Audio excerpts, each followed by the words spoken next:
अस्सलाम वालेकुम and welcome to daily dice with Sammy. क्या हाल है जी आप सब के? अल्लाह पाक से दुआ है कि आप लोग दुनिया के जिस खिते में भी आबाद हों वहाँ की हर शय आपके लिए बाइसे खैर व आफ़ियत हो, आमीन सुम्मा आमीन। और इसी के साथ साथ जैसे कि रमज़ान मुबारक जो है वो स्टार्ट हो चुका है और जिस वक्त मैं वॉइस ओवर कर रही हूँ तो आज जो है वो 5वां रोज़ा है और सब मुसलमान जो हैं पूरी दुनिया के वो इस बाबरकत महीने की जो रहमतें और फजीलतें हैं उसको समेटने में मसरूफ़ अमल हैं। तो इस वक्त आपके साथ जो है वो मैं रमज़ान मुबारक की तैयारियों की, सफाइयों सुथराइयों की और इस किस्म की कोई भी जो वीडियो है वो शेयर नहीं कर सकी। उसकी 2-3 वजूहात हैं जो आगे चल के आपको जो है वो मैं साथ साथ बताती हूँ। तो अभी इस वक्त तकरीबन रात के ये 7:30 बजे का टाइम है और अंधेरे में जो है वो हम पहुँच गए थे इम्तियाज़ और वहाँ से हमने करनी थी जी रमज़ान की ग्रॉसरी। ये तकरीबन 7 और 8 मार्च है जिस वक्त हमने ये रमज़ान की सारी ग्रॉसरी की। इसके अंदर मैंने जो है कुछ क्रॉकरी भी ख़रीदी और फ़र्स्ट टाइम था कि मैं इम्तियाज़ पे गई थी क्योंकि मेरी नेचर है कि मैं वहाँ से ही ख़रीदारी करती हूँ जहाँ से मैं जो है वो इजी होती हूँ। एक तो आपको हर जगह का पता होता है कि कौन सी चीज़ किधर किधर पड़ी हुई है। आप बड़े आसानी से और आराम सुकून से जल्दी जल्दी से जो है वो ख़रीदारी करते हैं और घर को चले जाते हैं। तो इसलिए मैं जो है वो जगह बदलने को ना नई नई मार्ट्स को डिस्कवर करने को इतना पसंद नहीं करती हूँ। वैसे करने चाहिए।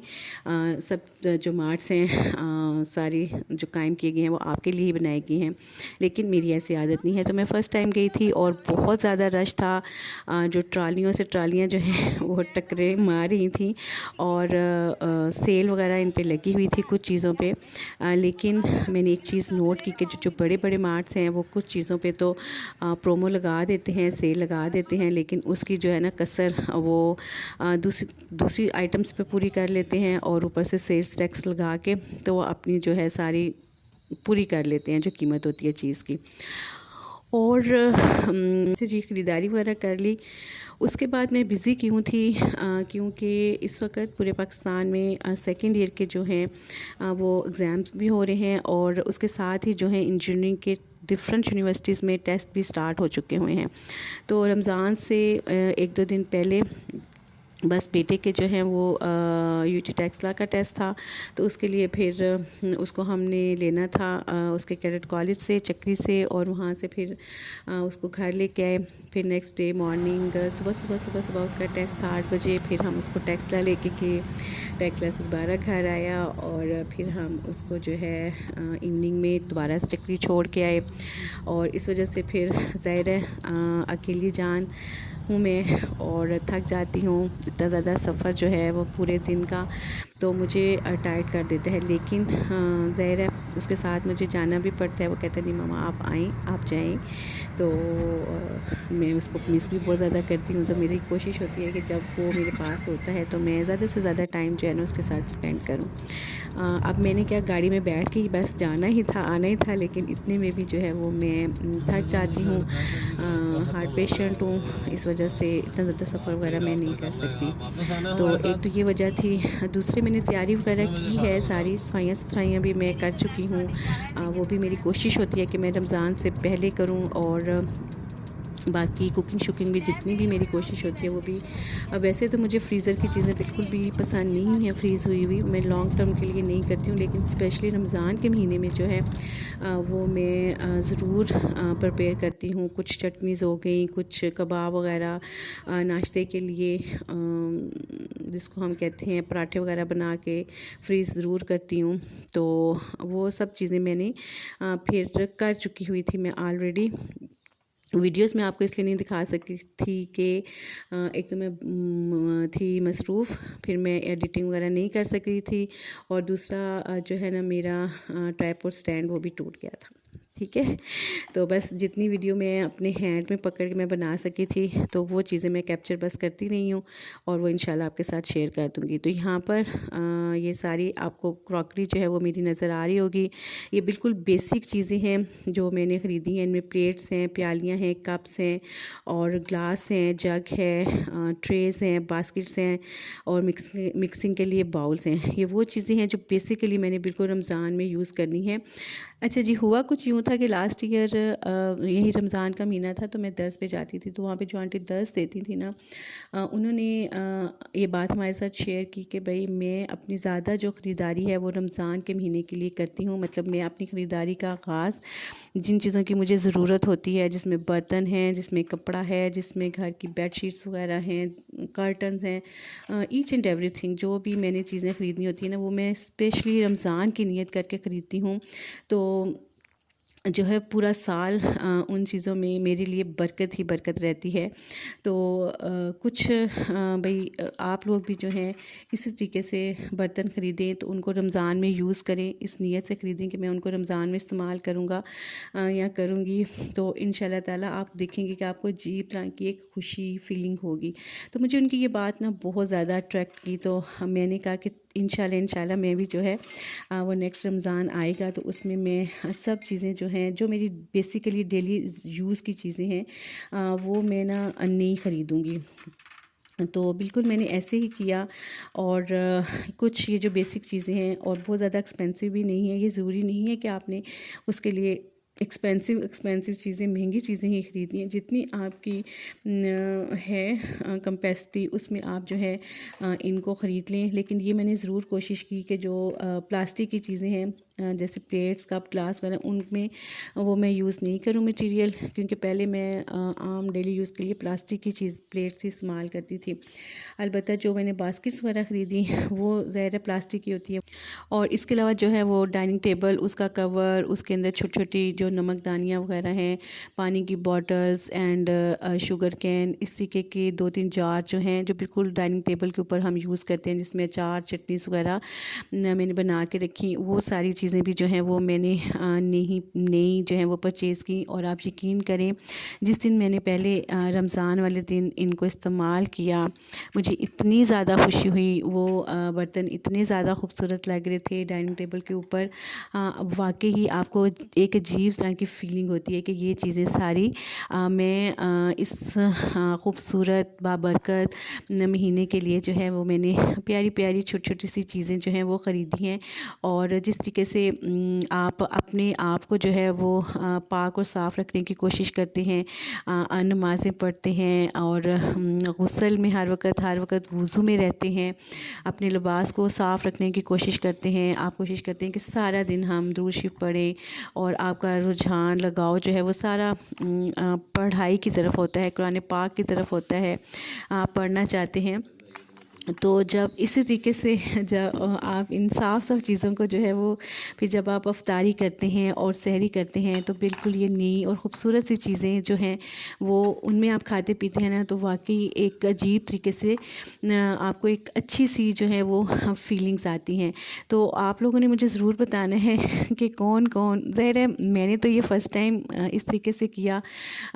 मोस्टली जो है वो हम लोग ईद की तैयारियां करते थे कि ईद के लिए हमने नए बर्तन लेने हैं, ईद के लिए हमने बेड शीट्स चेंज करनी है, ईद के पे हम जो है वो ज़्यादातर फर्नीचर वगैरह ये सब चीज़ें चेंज हो रहे होते थे। लेकिन इस टाइम जो है वो मैंने रमज़ान के लिए ये सब कुछ किया तो मुझे बहुत ज़्यादा अच्छा लगा। अच्छा जी, यहाँ पर ये आप देख रहे हैं ये क्रोशिया से बने हुए मैट हैं और ये भी जो है वो मामा ने मुझे गिफ्ट किए थे। तो जब मैंने मामा से कहा कि मैंने ना इस दफ़ा मामा बर्तन वगैरह चीज़ें मैंने कोशिश करनी है कि मैं रमज़ान में ख़रीदूँ, अल्लाह ताला ने तौफ़ीक दी तो ईद के लिए भी ज़रूर लूँगी। तो फिर मामा ने ये बनाए हुए थे क्रोशिया से, तो ये मामा ने मुझे गिफ्ट किए। कहती हैं अच्छा तुम अपने डाइनिंग टेबल के ऊपर ये भी नहीं रखना, इनके ऊपर चाय रख के सर्व करना, तो मुझे भी बड़ी खुशी होगी, मेरा भी इसमें हिस्सा डाल जाएगा।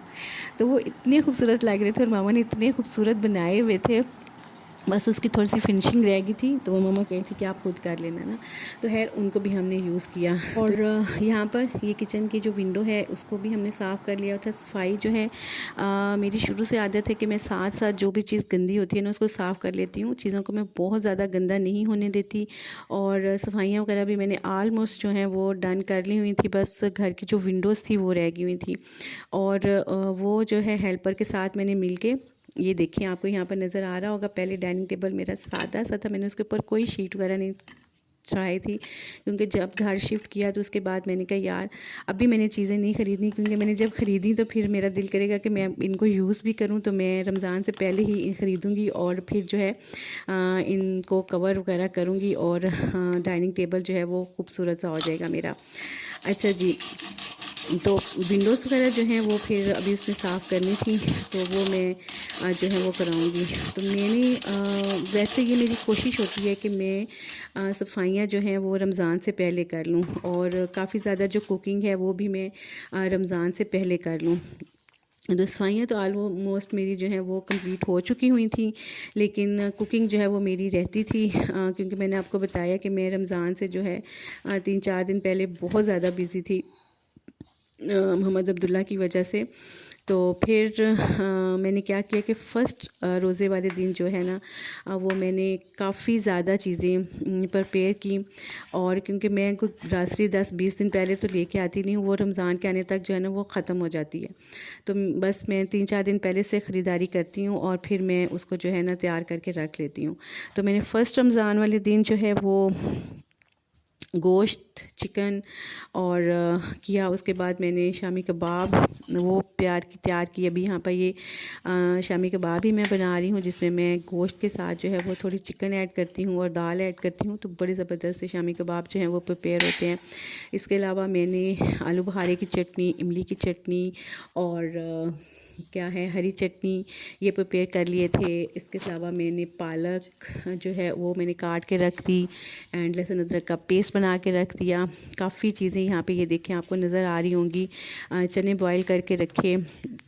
इतना ज़्यादा काम था मेरा फ़र्स्ट रोज़े वाले दिन कि मैं आपको बता नहीं सकती। फ़र्स्ट रोज़ा 12 मार्च को था और 11 मार्च वाले दिन रात को जो है वो मैं अब्दुल्ला को छोड़ के आई थी, और उसके बाद आके मैंने चने वगैरह जो हैं वो सारे भिगोए। मैं वीडियो बिल्कुल से भी नहीं बना सकी क्योंकि मेरा ट्राइपॉड स्टैंड टूट गया हुआ था, और फिर पता है मोबाइल जो है वो बच्चों के पास भी होता है तो उनकी चार्जिंग वगैरह भी उस तरीके से नहीं होती। तो ये कुछ जो है मैं रोल और पट्टियाँ वगैरह ये मैं इम्तियाज़ से ही लेके आई थी, और इनकी जो है क्वालिटी बहुत ज़्यादा ज़बरदस्त है। यहाँ पर मैंने मक्खन और भी ज़्यादा सा निकाल लेती हूँ। रमज़ान में बहुत अच्छा लगता है जब आप देसी घी के और मक्खन के जो पराठे हैं ना वो बना के खाते हैं। हाय मैं तो पराठा बिल्कुल भी नहीं खाती हूँ, मैं खुश्क रोटी खाती हूँ, बट बच्चों को और हस्बैंड को जो है वो मैं ज़रूर देसी जो है वो घी मक्खन देने की कोशिश करती हूँ। टमाटर पेस्ट बनाया। जब आप ये सारी चीज़ें प्रिपेयर कर लेते हैं ना तो आप यकीन करें आप बहुत इजी रहते हैं।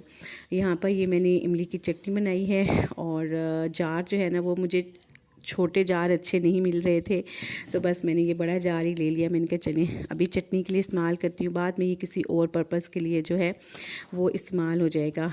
तो मुझे वैसे फ्रीज़ की हुई चीज़ें इतनी अच्छी नहीं लगती, लेकिन रमज़ान में मैं जो है वो ज़रूर इन चीज़ों को बना के रखती हूँ, क्योंकि आपके पास जो है वो टाइम काफ़ी ज़्यादा बच जाता है और आप अपने ज़्यादा से ज़्यादा टाइम जो है वो इबादत पे दे सकते हैं। जैसे कि जो लोग सिंगल वन है जिन्होंने सारा घर खुद संभालना होता है, वो अगर ये 1-2 दिन लगा के मेन काम जो है वो कर लें तो वो पूरा रमज़ान जो है तकरीबन 15-20 दिन तो आपके आराम से गुजर जाते हैं। उसके बाद फिर आप ईद की तैयारियां करनी शुरू हो जाते हैं। तो यहाँ पर ये देखें ग्रीन चटनी, ये आज 5वां रोज़ा है और फिर भी इसका कलर देखें कितना ज़्यादा ये खूबसूरत है। क्यों? क्योंकि इसके अंदर मैंने जब इसको मैं ग्राइंड कर रही थी ना तो मैंने इसके अंदर क्रश कोकोनट 1 टीस्पून ऐड कर ली थी। तो इससे यह है कि थोड़ी सी चटनी मीठी हो जाएगी। तो आप थोड़ा सा नमक, थोड़ी सी हरी मिर्चें और लहसुन वो नॉर्मल क्वांटिटी से जितना आप यूज़ करते हैं उसे आप थोड़ा सा एक्स्ट्रा कर लें, तो फिर इसका जो टेस्ट है वो बैलेंस हो जाएगा और आपकी चटनी जो है ना वो बिल्कुल से भी ब्लैक नहीं होगी। ये इसकी ख़ास टिप है, आप इसको ज़रूर जो है वो अप्लाई करेंगे तो आप देखेंगे कि अक्सर क्या ऐसा होता है कि चटनी जो है वो ब्लैक हो जाती है और जब आप उसको दही में ऐड करते हैं तो दही में उसका कोई कलर और टेस्ट नहीं आता। तो यहाँ पर ये मैंने इंस्टेंट वेजिटेबल का जो अचार है वो भी बना के रख लिया। पराठों के साथ बहुत मज़ा आता है। आप दही ले लें, अंडा ले लें, कबाब ले लें और साथ ये थोड़ा सा अचार ले लें, तो ज़बरदस्त सी जो है वो आपकी सहरी हो जाती है। इसके अलावा ये गुड़ है, और कोशिश करें कि चीनी का इस्तेमाल कम से कम करें और गुड़ जो है उसको आप अपनी डेली लाइफ का हिस्सा बनाएं। क्योंकि हम क्या करते हैं कि अपनी एनर्जी को बहाल करने के चक्कर में ना एक्स्ट्रा चीनी का इस्तेमाल करते हैं, और उससे आपको ना नींद और गनूदगी और भारीपन आपके सर में उस शुगर की वजह से रहता है। तो शुगर और नमक इनको एक लिमिट में रख के जो है ना वो इस्तेमाल करना चाहिए, जो कि रमज़ान में हम इनके लिमिट्स जो हैं वो क्रॉस कर देते हैं। और रावलपिंडी इस्लामाबाद में जो है पहले 3-4 रोज़े उनमें बारिश थी, मौसम बहुत ज़्यादा खूबसूरत था, और है अभी भी इस एरिया में तो ठंड ही है। तो आप भी मुझे बताइए कि आपके एरियाज़ में जो है वो मौसम कैसा है, आपका जो रोज़े हैं वो कैसे गुजर रही हैं। तो ये मेरी आज की वीडियो थी, और जो मैंने आपको टिप दी है कि आप रमज़ान में रमज़ान के लिए शॉपिंग करें, तो वो आपको कैसी लगी, और कौन कौन जो है वो सिर्फ रमज़ान के लिए ख़रीदारी करता है, वो भी मुझे ज़रूर बताएं। और अगर आपको वीडियो पसंद आई है तो इसको आप लाइक कर दें, और अगर आप चैनल पे न्यू हैं तो आप चैनल को सब्सक्राइब कर दें। अच्छा जी, अभी यहाँ पर मैं छोड़ने जा रही हूँ बेटी को स्कूल। इसका सोसाइटी में ही स्कूल है, तो मैंने कहा कि चलें, थोड़ी सी इसी तरीके से वॉक हो जाती है, क्योंकि इवनिंग रोज़े के बाद तो मेरे में इतनी हिम्मत नहीं होती कि मैं वॉक के लिए जाऊँ। हालांकि मुझे पता है मेरी ये जो हैबिट है बिल्कुल से भी अच्छी नहीं है, लेकिन मैं इतना ज़्यादा थक जाती होती हूँ कि बस बड़ी मुश्किल से जो है मोस्टली मैं इशा की नमाज़ भी जो है वो 2 बजे उठ के तो मैं तहज्जुद के साथ पढ़ती हूँ, लेकिन वो भी एक अजीब सा तरह की फ़ीलिंग होती है। तो अभी मैंने कहा कि चलें, सुबह के टाइम में 15-20 मिनट लगते हैं, तो मैं जाके इसको छोड़ के आती हूँ और साथ थोड़ी सी वॉक हो जाएगी। सोसाइटी का ये इशू है कि यहाँ पे जो है वो ऊंची नीची जगह है, तो बस जब मैं चढ़ाई चढ़ती हूँ तो वो मेरे लिए बहुत बहुत ज़्यादा मुश्किल हो जाती है। बाकी तो खैर मैं सीधा सीधा चलना हो तो घंटा भी चल लेती हूँ, लेकिन फिर भी मैं कोशिश ज़रूर करती हूँ कि 15-20 मिनट जो है वो मैं डेली वॉक ज़रूर करूँ। अच्छा जी, जब मैं इसको छोड़ने जा रही थी तो मैंने वापसी पे देखे कोई पपीज़ जो कि तकरीबन 10 के करीब थे, तो मैंने उनकी बिल्कुल दूर से खड़े होकर ना जूम करके उनकी वीडियो बनाई। मैंने कहा ये ना मैं नज़दीक जाऊँ तो इनकी जो मामा पास ही बैठी हुई थी वो मेरे पे अटैक कर दें। तो चलें जी, इसके साथ आपसे इजाज़त चाहती हूँ। अल्लाह हाफ़िज़, फ़ी अमान अल्लाह।